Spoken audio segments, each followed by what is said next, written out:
साथियों, KSG coaching के YouTube channel में आप सभी का फिर से स्वागत है। और आज हम देखेंगे मेवाड़ महाराणा जगत सिंह के बाद में कौन शासक बना। 4 छोटे शासक हैं, उनके बारे में देखेंगे। तो एक साथ ले लेते हैं क्योंकि उनका कोई विशिष्ट योगदान नहीं रहा, तो इसलिए इन चारों को अपने एक साथ लेते हैं। इनके बाद में जो पहला शासक बना उनका नाम था प्रताप सिंह सेकंड। इनका कार्यकाल था 1751 से लेके और 54 तक। जगत सिंह का कार्यकाल क्या था? 17 दूनी 34, 17 3 51। तो इनका क्या बना था? 51 से 54। प्रताप सिंह के बाद में राजा बने राज सिंह सेकंड, और इनका कार्यकाल था 1754 से 61। राज सिंह के बाद में तीसरे शासक बने थे हरि सिंह, और इनका कार्यकाल था 1761 से 73। और चौथे और सबसे छोटे शासक जो थे उनका नाम था हम्मीर सेकंड, और इनका कार्यकाल था 1773 से 78। ये बड़े शासक नहीं थे, अयोग्य शासक थे। तो अपन इनका चर्चा एक ही एपिसोड में करते हैं। चारों का प्रश्न इन पे बनता नहीं है, लेकिन चूंकि आप RS पढ़ रहे हो उसके लेवल का तो कहीं ना कहीं आपके दिमाग में खाका होना चाहिए। समझे कि नहीं है? इन पे कोई प्रश्न आज तक पूछा नहीं गया अभी तक की कोई एग्जाम में, लेकिन फिर भी आपके दिमाग में खाका होना चाहिए। यहाँ देखो प्रताप सिंह सेकंड है, तो इसका मतलब प्रताप सिंह प्रथम भी कोई रहा होगा। कौन था? महाराणा प्रताप। कौन सा प्रताप? तो महाराणा प्रताप। ये प्रताप सिंह सेकंड, क्योंकि इसको महाराणा नहीं लगा रहे। क्यों नहीं लगा रहे? अभी देखो, ये प्रताप सिंह सेकंड जो था वो बड़ा बेवड़ा किस्म का आदमी था, दारू वारू पीने वाला। तभी तो ये संधि लिखी थी कि बेटे की गलती को कौन सुधारेगा? पिता सुधारेगा। कौन सी संधि में लिखी थी ये? कौन से सम्मेलन में? हुरडा सम्मेलन। कौन से सम्मेलन में? तो बिल्कुल नाकारा बेटा था। तो इसके पिता ने, जिनका नाम था महाराणा जगत सिंह सेकंड, ने इनको जीते हुए ही पकड़ के जेल के अंदर डाल दिया। कहाँ कैद कर दिया था? जेल के अंदर। और जेल में कैद करके और इनकी मृत्यु हो गई। अब जब पिता की मृत्यु हुई तो देखो, महाराणा प्रताप प्रथम के ऊपर जाओ। जब उनके पिता उदय सिंह की मृत्यु हुई थी, महाराणा प्रताप की बात कर रहा हूँ, तो उसके पिता ने क्या किया था कि उसकी जगह उसके छोटे भाई जगमाल को राजा बना दिया था। महाराणा प्रताप की जगह किसको बना दिया था? जगमाल। और जब गोगुंदा में शमशान घाट में अपने पिता को चिताग्नि दे रहे थे तालाब के पास में, कृष्णदास चुंडावत ने अपना अंगूठा काट के उसका रास तिलक कर दिया था। याद आ गया? चुंडावतों को यह अधिकार था कि चुंडावत जिसके रास तिलक करते थे वही किसका राणा पड़ता था? मेवाड़। मेवाड़ का राजा कौन बनता था? जिसके चुंडावत क्या कर देते थे? रास तिलक।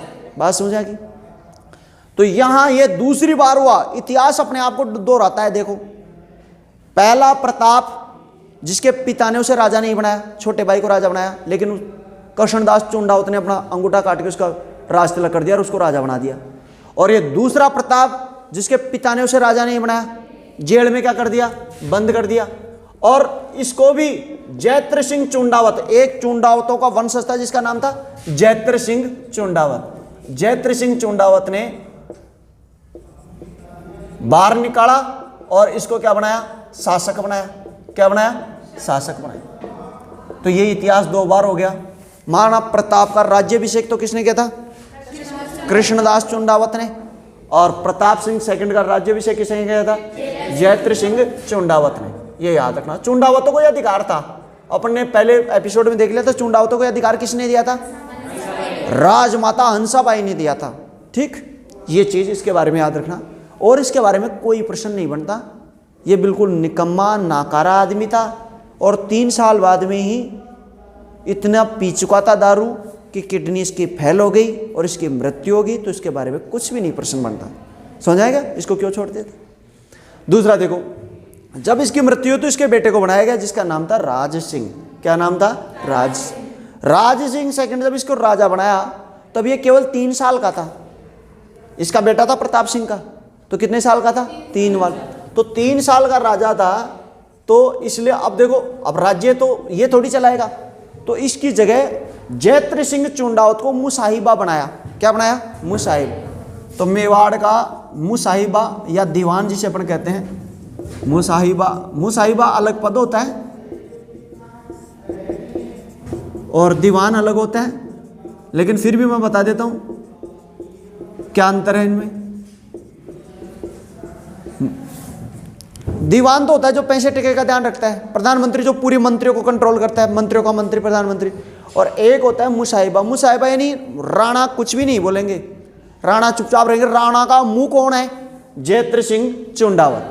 बात समझ आएगी? यानी राणा को तो नाम मात्र का राज्य था, वास्तव में राज्य कौन कर रहा था? जैत्र सिंह चुंडावत। क्लियर? तो अब देखो जैत्र सिंह चुंडावत का उत्कर्ष हो जाता है, लेकिन अब इसका भी जो निधन होता है वो 10-11 साल में इसकी मृत्यु हो जाती है। देखो यहाँ पे 3-3.5 का बना था और ये 61 में 7 साल ही राजा है, तो इसकी भी क्या होगी? अल्पकाल में निधन। तो जब ये मरा तो इसकी कोई भी संतान जीवित नहीं थी। ब्याह तो खूब करा दिए थे, 8 साल में 9 साल में ब्याह कराना चालू कर देते भाई, कैसे भी संतान उत्पन्न हो जाए, लेकिन वो तो प्रोडक्टिविटी जब उत्पन्न होगी तभी होगी। तो इनकी एक रानी के पुत्र में गर्भ में पुत्र जरूर था, लेकिन इसके कोई जीवित उत्तराधिकारी नहीं था। अब जब जीवित उत्तराधिकारी नहीं था तो उसके छोटे भाई को राजा बनाया गया, जिसका नाम था हरि सिंह। ये कौन था? छोटा भाई, राज सिंह का छोटा भाई, इसको राजा बना दिया गया। इसने कहा ठीक है, कोई दिक्कत वाली बात नहीं, जब भाभी जी के बच्चा हो जाएगा ये राजा बन जाएगा, मैं राजा नहीं बनूंगा, तब तक के लिए मेरे को राजा बना दो। ठीक है, आप तब तक के लिए राजा बन जाओ। लेकिन थोड़े से दिन बाद में इसकी जो गर्भवती, राज सिंह की जो गर्भवती पत्नी थी, उसका नाम था भटियाणी रानी। कौन सी रानी? भटियाणी रानी। और उसके पुत्र हुआ रतन सिंह। कौन सा सिंह? रतन सिंह। अब वो किसको राजा बनाना चाहती थी? अपने बेटे को, देवर को हटाना चाहती थी। तो अब देखो इस बात को लेके इसके और इसके लड़ाई हो जाती है, देवर भाभी की लड़ाई हो जाती है। बोला राजा तो मैं ही बनूंगा। एक बार स्वाद जो चख लेता है राज का, वो कौन छोड़ देगा तख्त को? तो ऐसी स्थिति में रानी अपने पक्षधरों को इकट्ठा करती है और ये अपने पक्षधरों को इकट्ठा करता है। ठीक, अब देखो रानी क्या करती है। रानी का पक्षधर था जैत्र सिंह चुंडावत। कौन सा चुंडावत? ठीक। और एक बागौर का शासक था जिसका नाम था नाथ सिंह। कौन सा सिंह? नाथ सिंह। तो नाथ सिंह और जैत्र सिंह चुंडावत, ये दोनों बड़े खतरनाक किस्म के आदमी थे। ठीक, इन दोनों ने किसका पक्ष ले लिया? भटियाणी रानी का। अब इनकी औकात क्या है फिर इसकी, तो इसकी मजबूरी होगी। तो अब ये बिल्कुल झुक रहा था, तो ये भी युद्ध के लिए तैयार हो गया। इन्होंने क्या किया कि इन दोनों की हत्या करवा दी, नाथ सिंह की भी हत्या करवा दी और जैत्र सिंह चुंडावत की, दोनों की सुपारी दी और पैसे देके हत्या करवा दी। भाड़े के जो डाकू होते हैं उनसे हत्या करवा दी। अब क्या हुआ कि इस बात को लेकर हलचल मची और ये जो भटियाणी रानी थी, इसकी दूसरी जो सौतन थी वो थी हाड़ौती की राजकुमारी, हाड़ौती की। तो हाड़ौती के राजा ने वहां से, यानी बूंदी के राजा ने अपने सबसे खतरनाक सिपह सलार को भेजा, जिसका नाम था झाला जालिम सिंह। क्या नाम था? झाला जालिम सिंह। अब झाला जालिम सिंह का अगर तुमने नाम नहीं सुना है तो ऐसे मान लो बहुत गजब की बात है। इतिहास में झाला जालिम सिंह जैसा आदमी पैदा नहीं हुआ। शेर को मार के खाता था ये, और ऐसे 15 पिंजड़ों में अपने आप को बंद करके सोता था। पिंजरे के अंदर, पिंजरे के अंदर, फिर पिंजरे के अंदर पिंजरा, पिंजरे के अंदर अपने आप को बंद करके सोता था, कोई ना मार जाए। इतना खतरनाक था कि ये निहत्ता 4 शेरों को एक साथ मार सकता था। इसने कई राजाओं को हरा दिया था, जो खुद प्रधानमंत्री था ये, लेकिन अपने राजा को भी इसने पराजित कर दिया था, झाला जालिम सिंह। और इसके पोते मदनपाल सिंह ने झालावाड़ की स्थापना की थी। किसकी स्थापना की थी? एकमात्र आदमी है जिसके नाम पे पूरा वो बस गया था, राज्य बस गया था। समझ आएगा? झाला जालिम सिंह ये था, झालावाड़ का संस्थापक। ठीक, इसके पोते ने फिर अलग राज्य बना दिया था, झालावाड़ का नाम इनके नाम पे पड़ा था, झाला जालिम सिंह। बड़ा खतरनाक किस्म का आदमी था। ये आया अपनी सेना लेके। अब ये जानता था भाई चाचा जी आ गया, अपना इलाज कर देगा अभी 2 मिनट में, तो गया और उसके पैरों में एकदम प्रणाम करके बोला, चाचा जी कैसे है? बोले, यार छोरा, मैं उसको पीटने आया हूँ। कि चाचा जी कौन ने पीटवाया? जो हरी सिंह को। चाचा जी मैं ही हूँ। तो तू ही हरी सिंह है? तो बदमाशी कर रहा है, तूने नाथ सिंह को मार दिया, जयत्र सिंह को मार दिया। कि चाचा जी क्या करूँ बताओ, मेरे को हटा रहे हैं। अच्छा ये बात है, तो कोई आपके चरणों में पहले ही समर्पित हो जाए तो कितना ही गंदा आदमी हो, अपन उसका पक्ष और लेने लग जाते हैं। पता है कि नहीं पता है? वैसे ही जयत्र सिंह चंडावत और झाला जालिम सिंह इसके चुंगल में आ गया, और झाला जालिम सिंह को इसने चीता खेड़े की जागीर दे दी। कहां की जागीर दे दी? चीता खेड़ा की जागीर दी। और चीता खेड़ा की जागीर देके और ये दोनों मित्र बन जाते हैं। अब देखो, बूंदी के राजा ने झाला जालिम सिंह को भेजा, और झाला जालिम सिंह किसका मित्र बन गया? अजीत सिंह का। अब बड़ी समस्या होगी। तो बूंदी के राजा ने फिर दूसरी बार क्या किया, इसको शिकार खेलने के लिए बुलाया। इसको शिकार खेलने के लिए बुलाया, और शिकार खेलने के बहाने इसकी कटार घोंप के हत्या कर दी। बूंदी के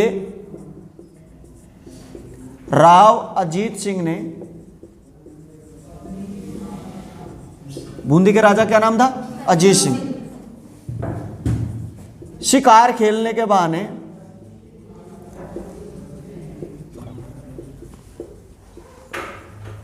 इनको बुलाया और फिर इनकी क्या कर दी? हत्या कर दी। अब देखो, अब ये फिर दूसरा आदमी आ गया, मेवाड़ का दूसरा राणा, जिसके बूंदी के राजा ने हत्या कर दी थी। पहला राजा तो कौन था? राणा सांगा का पुत्र था, जिसका नाम था राणा रतन सिंह। क्या नाम था? राणा रतन सिंह की हत्या की थी बूंदी के राजा सूरजमल हाडा ने। और दूसरा राणा हरि सिंह, जिसकी हत्या किसने की थी? बूंदी के राव अजीत सिंह। बात समझ आ गई? तो ऐसे प्रश्न बन जाते हैं ये पीछे से जुड़ते हुए। ठीक है, तो ये अब इसके बाद में राजा बनता है हमीर सेकंड। कौन बनता है? अभी भी ये राज सिंह की बटियानी रानी रतन सिंह का पुत्र रतन सिंह नहीं बना, इसका ही बेटा बनता है, जिसका नाम क्या था? हमीर सेकंड। तो हमीर सेकंड भी बहुत कम समय के लिए बनता है। अब आप इसका एक स्क्रीनशॉट ले लो। इस पे हालांकि प्रश्न तो बनते नहीं, लेकिन फिर भी मैं एक जो है आपको घटना बता देता हूँ। हमीर सेकंड के समय इनकी माँ जो थी, उन्होंने क्या किया? अमरचंद बड़वा की हत्या कर दी थी। अमरचंद बड़वा, तो ये मेवाड़ का सबसे बड़ा कलंक माना जाता है। अमरचंद बड़वा, अमरचंद बड़वा की हत्या की गई थी उस समय। तो इसको भी थोड़ा याद रखना। एक मंत्री था अमरचंद बड़वा, ये मंत्री था, उसकी हत्या करवाई गई थी। ये प्रश्न बन सकता है इस पे। इसके अब स्क्रीनशॉट ले लो। ठीक है,